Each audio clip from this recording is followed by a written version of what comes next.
He didn't know her name. He only remembered the sound she made when she hit the ground, an avalanche collapsing in human form, a deep, earth-shaking thud that made the horses scream and scatter. And he remembered her eyes, amber, wild, burning with something between rage and despair. He had never seen an Apache woman before who stood taller than any man on his ranch, shoulders broad as carved stone, hands large enough to crush a skull.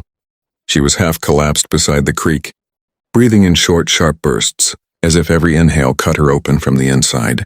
He should have ridden away. Every rancher in the territory knew better than to approach alone.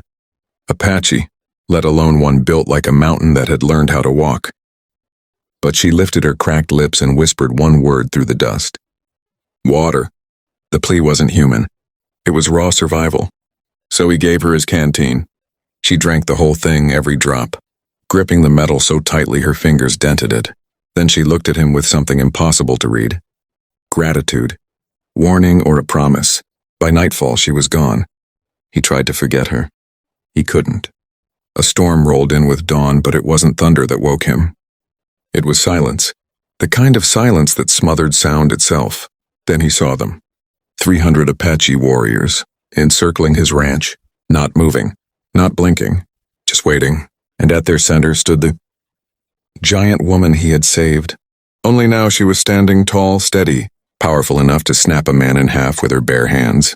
Her presence alone felt like the air was bending around her. She raised her arm. Every warrior lifted their spear in the same motion. He swallowed hard. Water, one sip, a single act of mercy, and now this. The circle around his ranch tightened by inches, soundless as shadows sliding across the ground. He felt the weight of 300 eyes pinning him like he was some animal dragged into the open for judgment. He stepped out from his porch with his hands raised, not because he thought it would make a difference, but because doing nothing felt worse. The woman giant approached, each step sinking deep into the dust. She towered over him, the sun forming a halo around her silhouette. Close up, she was even more terrifying, scars tracing her arms like lightning frozen into skin, braids thick as ropes, her gaze sharp enough to cut bone. But her voice was low, almost gentle. "You gave me water," she said in accented English. No white man ever did that before. He didn't know what to say. His throat was dry. Somehow giving water to someone had left him with none. She gestured broadly to the warriors behind her. "They think you captured me." He blinked. "Captured? You? You're twice my—" She didn't smile. "My people track me. When they saw I drank white man's water, they believed I was taken. They came to take me back and burn everything you own." His heart stuttered. "And you brought them here anyway?" "I had to." Her eyes hardened. "Honor." The warriors began pounding their spears into the earth in a slow, steady rhythm. Thump, thump, thump, like the heartbeat of a massive animal. She leaned closer. "You have minutes before they decide you stole me." "I didn't." "They won't believe that." "Then tell them." Her jaw tightened. "I already did." He looked around slowly. The spears kept pounding. The circle kept closing. The warriors were waiting for something. Maybe her command. Maybe his reaction. Maybe the slightest excuse to wipe his ranch off the map. "Why would they not believe you?" He asked quietly. "Because," she said, "I did not return last night, and I came back carrying your scent." "My scent? I didn't even touch—" "The wind touched you." She cut him off. "That is enough." His pulse hammered so loudly he couldn't hear the spears anymore. "What do they want?" he whispered. Her answer was simple, and terrifying. "A trade." "For what?" "For your life." The giant woman lifted her hand, and instantly the pounding stopped. The warriors froze, spears poised like needles pointed at a single heartbeat. His. She stepped even closer. He could feel her shadow crawling over his skin. "They want me to choose," she said. "Blood for blood. Water for water." "I don't understand," he murmured. Her eyes lowered for the first time. "My people believe that water given in desperation is a bond, a claim. They think you offered it to take me as wife or hostage. They think I drank because I had no choice." He stared at her. "I didn't want anything. You were dying. That is not how they see it." A warrior at her back shouted something in Apache. Another answered. The air grew electric with tension. Spears shifted again, glinting like teeth. She turned her head slightly, listening, and when she looked back at him, there was something almost like sorrow in her gaze. "They demand that I kill you," she said, "to prove I returned by my will." His stomach twisted. "And if you don't?" "They kill you anyway." A beat, and then kill me. His breath caught. Her massive hand slid to the weapon.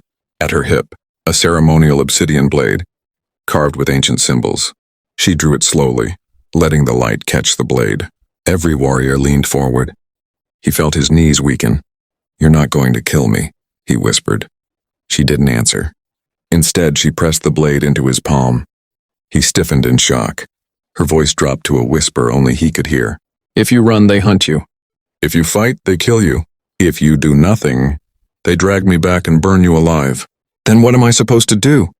"You hold the blade," she said, "and you trust me." She turned sharply and shouted something in Apache. The warriors roared back, stamping the ground like thunder rolling across the earth.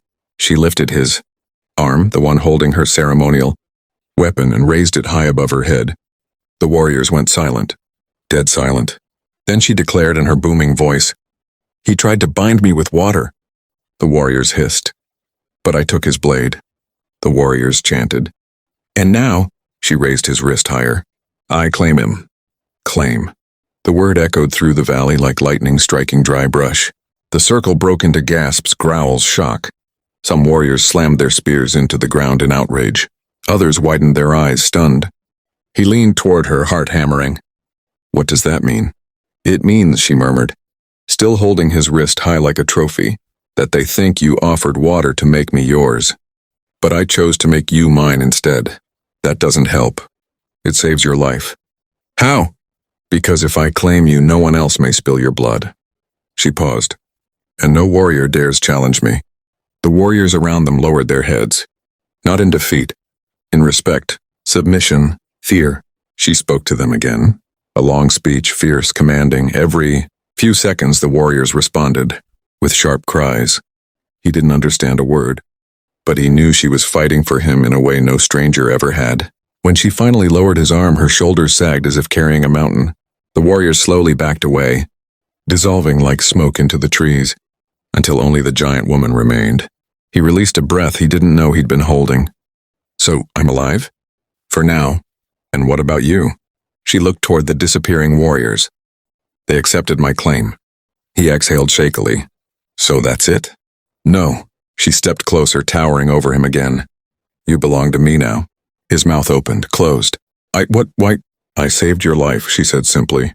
"My people will return. They will want proof of the bond." Her amber eyes burned into his. "You must leave this ranch tonight." "With you?" he asked before he could think. She stared at him for a long moment. "You gave me water," she said. "I gave you life." Her expression softened just enough to be human. "Now we owe each other more than either of us understands." The wind stirred dust around their feet.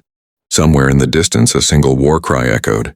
She stepped forward and placed her vast hand over his chest. Not threatening, not violent, but claiming. "Come," she said. "Your old life is over." He looked back at his ranch for the last time. Then he followed her into the rising dawn, knowing the world behind him was gone forever, and the world ahead of him was terrifying, dangerous, and utterly unstoppable. Just like her, he didn't sleep that night. He couldn't.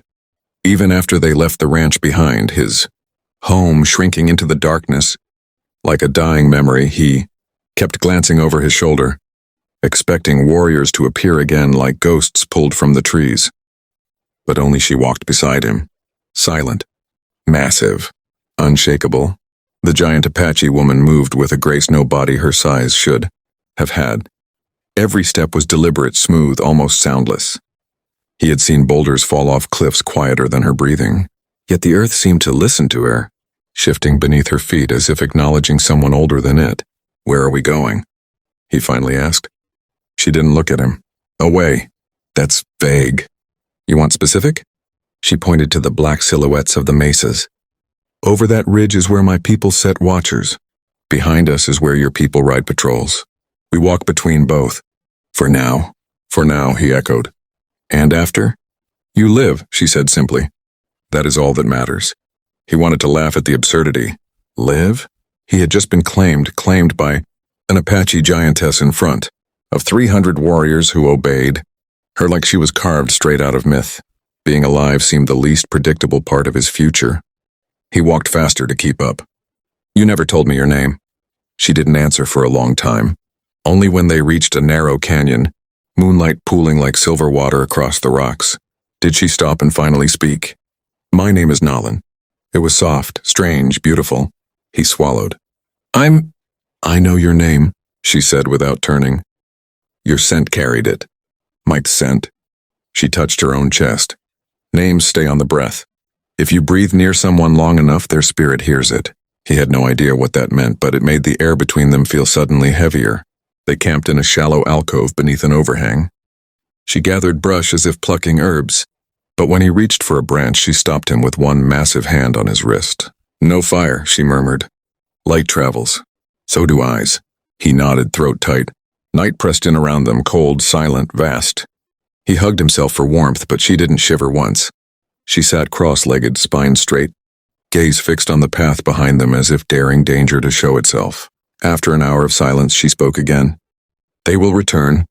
His heart jumped. "Your warriors?" "My people," she corrected. "Warriors are only the spear. The elders are the stone behind it. They may not believe my claim forever, so what do they want?" "Me home," she paused. "And you dead." "Great," he muttered. "Fantastic." She finally looked at him, and the intensity of her eyes almost stole the breath from his lungs. "You gave me water," she said. "A stranger, an enemy, a man who had no reason to help me. That is not nothing. It was just water. For you." Her voice deepened. "Not for us." He didn't understand, not fully, but he understood this. She was struggling. Not physically, nothing on this earth seemed capable of hurting her. Body, but inside, in a place no blade could touch. "What happens now?" he asked. She leaned back against the rock, her enormous silhouette framed by moonlight. "Now," she said, "we walk into a future neither of us chose." He exhaled slowly. "And after that?" "After that?" Her gaze softened just enough for him to see it wasn't made entirely of stone. "We fight for it." She shifted unexpectedly, pulling something from a pouch. A carved piece of bone worn smooth over time. She reached for his hand, dwarfing it in hers, and tied the bone to his wrist with a strip of leather. "What's this?" he whispered. "A sign," she said. "A warning. A promise. If any Apache sees this on you, they know you are under my protection." He stared at it, feeling its weight. "And what about you?" She looked out at the moonlit canyon, her jaw tightening. "I broke tradition by claiming you," she said. "That carries a price." "What price?" She met his eyes. "Everything." The canyon swallowed the word, carrying it down the stone corridors like a prophecy.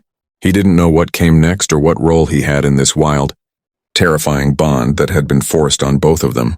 But when Nolan rose, towering over him with her shadow stretching across the earth like a giant's banner, he felt something unexpected. Not fear, not confusion. Something closer to certainty. "We leave at dawn," she said. "Farther, faster, away from everyone." "And toward what?" he asked. She didn't smile, but her voice carried something dangerous and alive. "Toward the only thing left," she said. "Survival." And somewhere deep inside him, something answered.